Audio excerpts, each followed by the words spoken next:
Every high-profile scandal has a point at which the facts catch up to the story and the promises made in press releases clash with reality. That moment did not come in a courthouse, a palace corridor, or an opera interview for Prince Harry and Meghan, the Duchess of Sussex. Days before the pair was supposed to arrive in Australia for the first time in 8 years, it was revealed in an official statement released by the New South Wales Police Force during the second week of April 2026. And an entire meticulously crafted public relations narrative was unravelled by what that statement disclosed in a low-key, bureaucratic manner.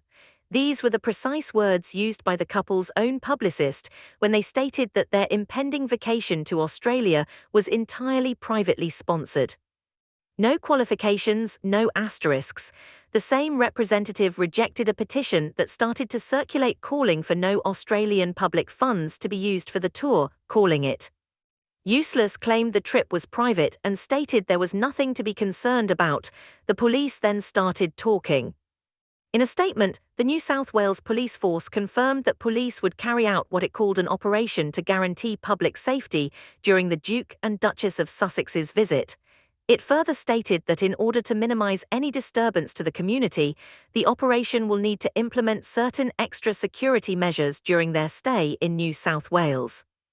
In a subsequent statement, Victoria Police affirmed that it will allocate resources as needed to guarantee community safety.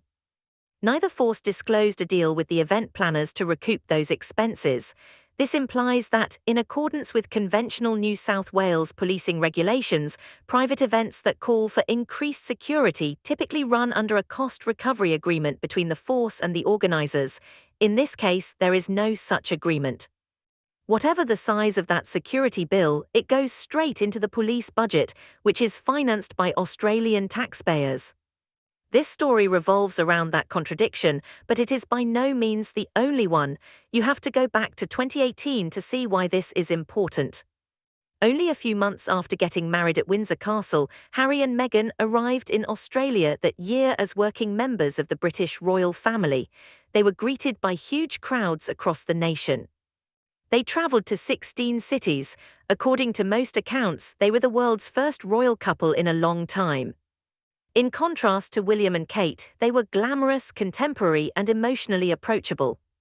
Australia, a constitutional monarchy that still recognises the British monarch as its head of state, provided them with all the amenities of a state visit, including publicly paid security, transportation, and lodging. When the entire amount was finally disclosed, it came to AUD 410,580. People shrugged at the time. That's the price of royal tour. That's the setup. The stress stems from the fact that what is happening in April 2026 is very different. Meghan and Harry are no longer employed royals. In January 2020, they left their top royal responsibilities, moved to Montecito, California, and began creating what they call an independent existence centered on media, advocacy, and business ventures. They inked historic agreements with Spotify and Netflix. The Archuel Foundation was established. Harry penned a memoir. Meghan created a lifestyle brand. To put it as precisely as possible, they are private individuals with royal titles. Because the government of the host nation is not always required to pay for your protection while you are a private citizen, this discrepancy has significant legal and practical implications. The Australian Department of the Prime Minister and Cabinet affirmed that it is not participating in this visit. The same was stated by the Department of Home Affairs. High-ranking foreign dignitaries are protected by the Australian Federal Police, who declined to comment on protection measures. 3 different organisations specifically inquired as to whether they were implicated. Each turned to face the camera and declared, "Not us." So who is in charge of Harry and Meghan's safety in Australia? Nobody has been willing to provide a clear response to that question, and the silence itself reveals something. What we do know is as follows. Harry will give a speech on April 15 and 16 at the Inter-Edge Psychosocial Safety Summit in Melbourne. The summit organisers have affirmed that they will pay his appearance fee, which is said to be in the middle of 5 figures. In addition to lodging and travel, from April 17 to 19, Meghan will be the star of her Best Life, an opulent women's wellness retreat at the Intercontinental Sydney Coogee Beach. Each ticket for that event costs between AUD 2,699 and AUD 3,199. This is not a public event with a 300-guest cap. The bulk of Australian women are immediately excluded from this meticulously planned commercial event due to its high admission costs. Meghan's Sydney retreat was planned by Gemma O'Neill, a woman who operates a The GEM agency is a company. This is when the complexity increases significantly. The GEM agency failed last year, owing the Australian Tax Office almost $540,000. $2 months prior to the retreat, in February 2026, O'Neill informed liquidators that she had little money and no savings to pay off the debt. In the strictest sense of the word, the business organising Meghan's major Australian event is bankrupt. The Her Best Life retreat organisers have not replied to inquiries about how they intend to pay for security. They have discreetly reimbursed a 7 News journalist's ticket. At the height of public outcry regarding taxpayer funding, allegations of online threats escalated. The security narrative fulfilled a practical purpose. There may never be a clear solution to the question of whether it was made or just amplified. The financial contradiction has been resolved. The vacation was privately paid, according to the representative. It is not, according to the police. There isn't any room for doubt. And it's a straightforward question that the Australian people is now loudly and increasingly frustratedly asking. Why are Australian taxpayers being asked to pay for this private commercial tour if it is intended to make money for 2 of the richest former royals on the planet? Now take a step back and consider the true nature of this journey. Liam Maguire, a longtime personal friend of the Duke and a military veteran who serves as Harry and Meghan's public relations director, released what were referred to as operational planning notes, which were essentially a document shared with a limited number of media outlets that included a chosen itinerary. A schedule with stops in Sydney, Canberra and Melbourne was described in the text. A visit to a children's hospital, an Invictus Australia event on Sydney Harbour, Meghan's visit to a women's homelessness shelter, Harry's attendance at an AFL club in Melbourne, a rugby union match in Sydney and joint appearances centred around veteran issues and mental health were all confirmed. That the itinerary resembles a royal journey. The format of the engagements is identical to that of royal engagements. Sports, homelessness charity, veterans and children's hospitals. These are essential components of operational royal schedules.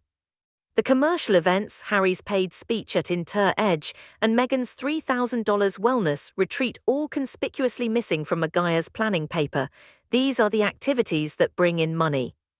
The public record simply highlights one side of the ledger, but the charity visits are the optics.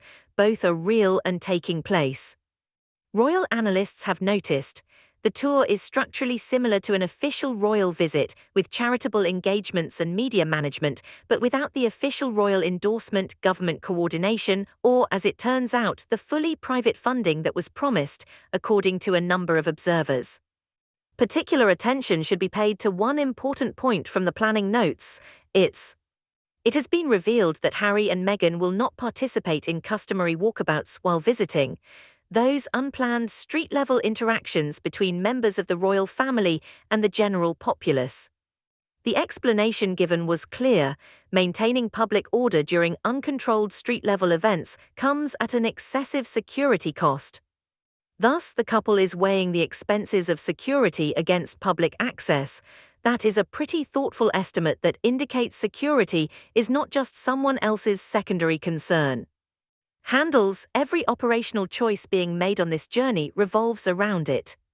On April 10, 2026, a story surfaced back in London that has the potential to overshadow everything else going on in Harry's life at the moment. Centrebale, a charity that Harry and Prince Seize of Lesotho co-founded in 2006 and named in honour of their respective late mothers, launched a defamation lawsuit against the Duke of Sussex at the High Court, according to court documents made public on that day. Centrebale v. Duke of Sussex and others is the name of the case. On March 24, 2026, it was submitted. Harry and his longtime buddy Mark Dyer, a former trustee of the organisation, are named as defendants. The statement from the charity is devastating. Centerville claims that Harry and Dyer were the masterminds of what it characterizes as a systematic negative media campaign that has been going on since March 2025, causing the organization, its leadership, and its key partners to experience operational disruption and reputational damage. According to the organization, it is requesting protection, reparation, and legal intervention. It explicitly charges Harry with starting what it describes as a wave of cyberbullying against the organization and its executives. This backstory is complex and resentful. Following a highly publicized falling out with Dr. Sophie Shandorker, the charity's chairwoman, Harry resigned as Centerville's patron in March 2025. Shandorker has been asked to step down by the Board of Trustees. She declined. Dyer, Harry, and the other co-founders left. After conducting a review, the British Charity Commission found no evidence. Shandorker had accused Harry and the trustees of bullying. However, it also discovered what it called weak governance and condemned all sides for permitting an internal conflict to go public. Since then, things have gotten worse to the point that Harry is being sued in the same High Court where he has fought significant battles against British tabloids by the charity he founded from the ground up to honour his mother's legacy. Harry used the courts as a tool for years. Of a man of integrity challenging institutional authority, he is now the defendant, and the plaintiff is a children's charity that supports young HIV-positive people in Botswana and Lesotho. These are the conditions of his present circumstances. According to insiders cited by the media, Harry is unusually shaken by the lawsuit. According to sources, he is freaking out, indicating that the shift in his narrative from claimant to defendant is aimed at what one insider described as the basis of his brand, the accusation that he cannot just dismiss someone who is involved in the exact kind of concerted media pressure that he has spent years denouncing.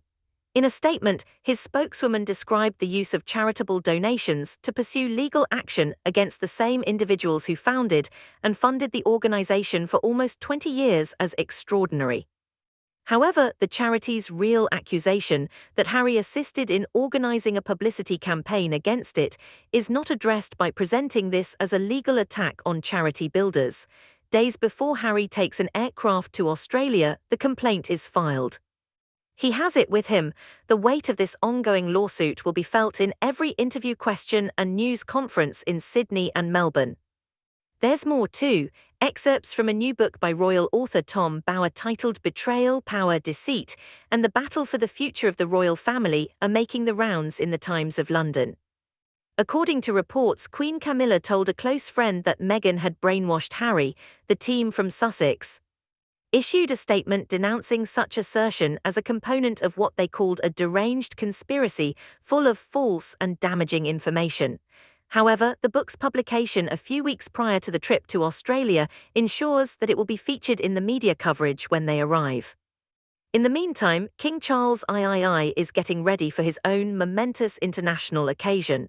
The King and Queen will pay a formal visit to the United States in late April 2026 to commemorate the 250th anniversary of American autonomy. The timing is noteworthy because, while in Australia, Harry and Meghan are using the framework of royal diplomacy to position themselves on the international scene without the institutional support, Charles and the US president will engage in real state diplomacy. Within days of one another, two distinct interpretations of what British royalty entails in 2026 will take place on the international scene.